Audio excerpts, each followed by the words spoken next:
Mboni ndine Jack nde tukubwereraso mu history yake ya ku Africa ku Liberia.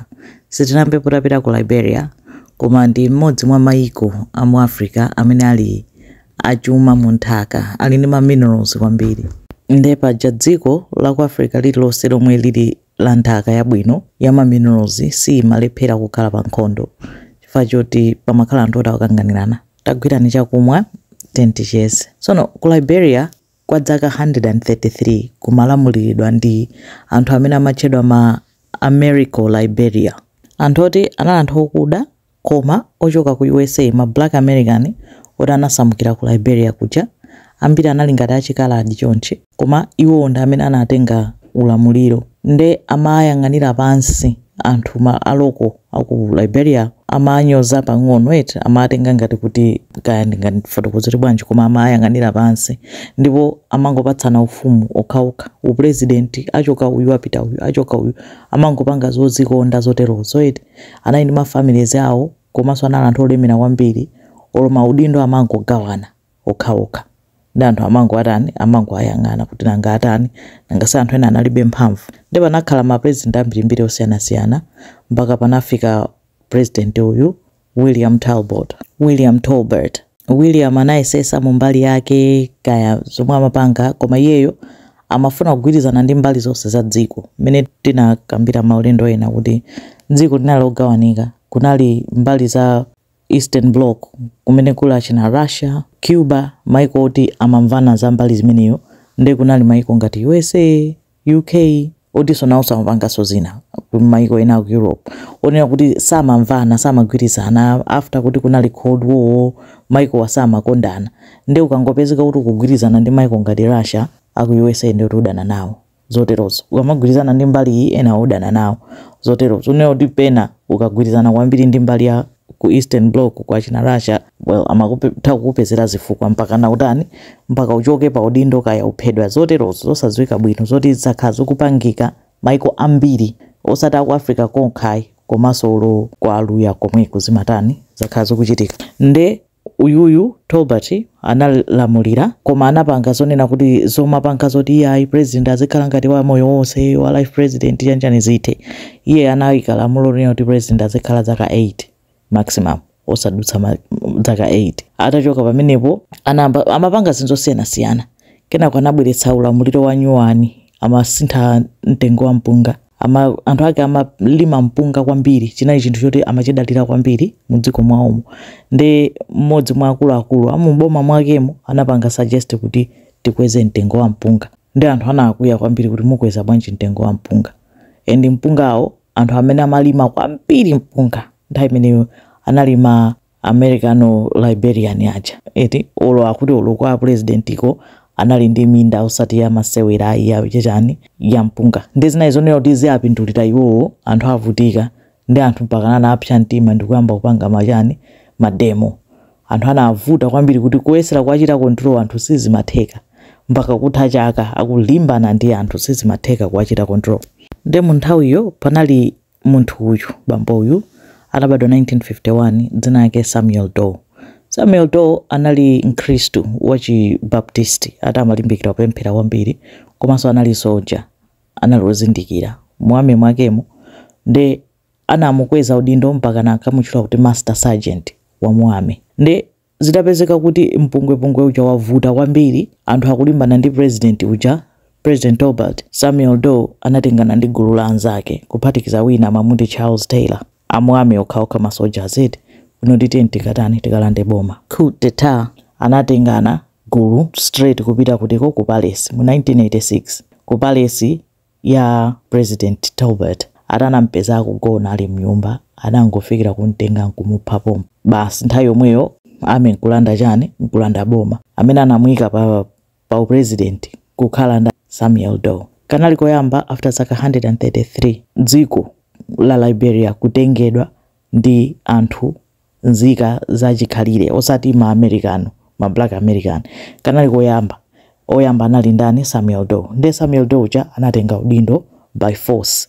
Nde mena anayambira ndi choncho kuti anangofikira kumupha ndani? Tolbert uja. Sanamuphe Tolbert yekhayi, anayamba kupha one by one cabinet ena umachita kuapha kuchigulugulu kuonesera kuti ena upalibe chimene ungokhala kuti amangogwira ntchito mboma ngati anali ndi maposition apamwamba amangoapha ena kuapha kwake kumafika point yoti kuapasa khasu kuti kumbadzenje anthu aja kumbadzenje awakwirira amoyo pamene pacho ati amapanga nkhanza zina zake zija zoti zikuyenda bwanji eti mpaka cabinet yonse anapha kutsala anthu folo okha nkuyika mu anthu ake kuti akanatha kuwachosa ntchito eti koma anawapha onse komanso wina aliyense amene amatsutsa kapena amatani amene amaonekera ongokayikisa amapha pompopompo panalibenso kukambirana nkuzapezeka kuti no Samuel Doe uja ntchito nayenso amaperekanso ku mtundu wakwawo eti amacho ati makhan kaya makran ndi amene amapasidwa ntchito amapanga zomwe zija amapanga ma American Liberian aja koma nochabe kuti iye akupangano ndi mtundu wakwawo ndi Samuel anampasa udindo nzake uja Charles Taylor udindo wake otani udindo oyang'anira za chuma koma Charles Taylor anangofikira soyesa ndalama 1 million ndi anamuchosa ntchito ndi anapsa mtima Charles Taylor ndi kuthawira ku USA koma ku USA kuchaso anakamangidwa kuti iye simungabe ndalama kuthawira kuno atamanga anakhala kumene kuchako anali kundende ku USA pamene Samuel Doe akupitiriza ntchito yake yotani akuti akulamulira chifukwa cha mmene amapangira nkhanza ndi mmene amapangira tsankho komanso akuti corruption inakula kwambiri mnthawi yake kunapezeka kuti anthu enanso anafuna kumugwetsa iye uja kunali coup d'etat ina mu 1989 koma anakanika kumugwetsa anapulumuka ndi anakhala no paranoid anali suspicious kwambiri samakhulupirira anthu ndi zinampangiso ta amene umangophano anthu kwambiri mitundu ya anthu ena basi mangopha kumangotani samakhulupirira wina aliyense ndi zinapangisa kuti dziko lichano litani lonongeke kwambiri kukhala no mpungwepungwe kwambiri nthawi imene yoyo anapezeka kuti Charles Taylor nzake uja anathawira ku USA uja akuti anathawa prison kaya anathawa bwanji prison nkupezeka kuti wabwerera ku Liberia zosamveka bwinobwino zokhazokha kuti uthawa bwanji ku prison ya ku USA ndikuwoloka mpaka nakubwereranso ku Liberia nkutenganaso ndi gulu kuti kuti tikamulande Samuel Doe boma anthu ati anali pachinzawo monse ankalanda boma limodzi ndi atengana Samuel Doe amadziwa kuti akuti Charles Taylor wabwera ndi anali ali pa nkhawa kuti kaya zimene zitha bwanji ndi dziko linali obviously mpungwepungwe munabwera masoja za maiko ena kuti akufuna kuzathandiza peacekeeping kunala ku Nigeria kunala ku Gambia ndi amamupanga gadi kenako analandira phone Samuel Doe kunena kuti ubwere kuchani ku meeting ina yake amaiti Ecomog anafunsa kunena kuti kuli safe kuti ndibwere anamuzati kuli bwinobwino kuli yani kuli okugadira kuli masoja kuchoka amenewo asinthana ndi ku Gambia it's okay ndiye ujada ananyamuka ndi anthu ake kuti akupita kutiko ku meeting 9 September 1990 ananyamuka kupita ku meeting kuja analowa ma building ama meeting yawo akuti akukambirana mmene muja anangodabwa akumva mifuti pa mifuti yokutika njani anthu ena amene anali nawo akuluakulu ali usadandaule is okay palibe chivuto panja pali magadi mfuti chakumvabe zikukhala bwanji kenako anthu ena amene anakhala nawo munomu ananyambota tukubwera kayi tukachita check kuti chichitika njani kenako winanso inenso ndikukachita kayi check kuti chichitika njani iye uja chichitika njani chomwe chimachitika chinayi chonena kuti kunabwera munthu wina wake amamuti warlord kapena nditi mkulu wa ma rebels dzinake Prince Johnson anali limodzi ndayinanje ndi Samuel Doe anali magulu amodzi koma ananditomokera sanamvane zochitika koma anali munthu woti ovuta woopsa anthu anali ndi gulu lake military anali atatulukira Prince Johnson atatulukira ndi chigulu chake anakufika kuombera masoja onse amene anali mbali ya ndani amene anali mbali ya Samuel Doe nkumulowera mu office momwe mu Samuel Doe anamuombera mwendo nkuntenga kupita naye kuma quarters kwa ndani kwa Prince Johnson ati Prince Johnson ananena kuti Samuel Doe uyu angondikayikisa chifukwa choti amangondionekera wa matsenga kwambiri ndi kuti tikhulupirire kuti alibe matsenga mundule makutu basitu wina kutenga chimpeni kumudula khutu limodzi nkuzamudula khutu linani kenako alita muchoseniso ni zala basi kumudula dula dzala dzamanja kumudula dula dzala dzamiyendo anamuvula zovala nkumveka china chake kaya chinali chani kaya chisanza zodabwisa zomwe amapanga pamenepo kunali kummenya kunali kumzuza anampanga tocha kwa ma hours 12 Prince Johnson atakhala poteropo akuonerera uku akumwa Budweiser. Mutadzaza chigulu cha anthu chikuonerera ena kumaseka akamamucheka mucha kuseka akamatani. Zonseze ena anali ndi video camera amajambula. Zonse tocha yake yonse anayijambula ya Samuel Doe. Atamaliza kumchita tocha for 12 hours anammeta mpala mutu nkumupha nkumuvula maliseche ndikumayenda naye munsewu kuti anthu amuone.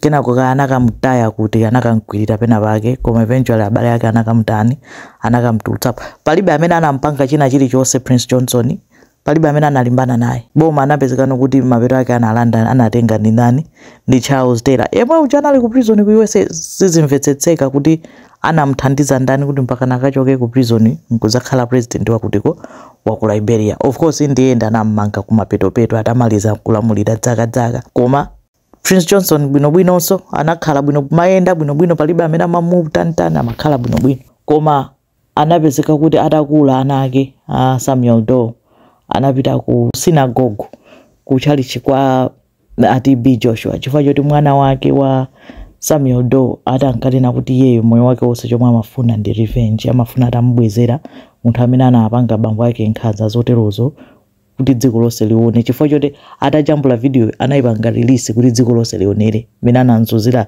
Samuel Doe. Ilipo mpaka na pa YouTube ilipo kunzuza kwake kumamudula makutu zonsezo anthu anaonerera. Ndiye amati iye amafuna atamupha ndi TB Joshua anayitanisa onse asanamalire TB Joshua kukakhala nawo pansi akuti kwayankhula kuti akhululuke mpaka na mwana wa Samuel Doe akuti anamukhululukira Prince Johnson. Prince Johnson anakhala mpaka zaka 90 chakuti wamwalira 2024. Palibe amene anampanga chipongwe kapena mubwezera pa zomwe anampanga Samuel Doe. Imeneyo ndi history ya pang'ono ya ku Liberia. Zikomo kwambiri.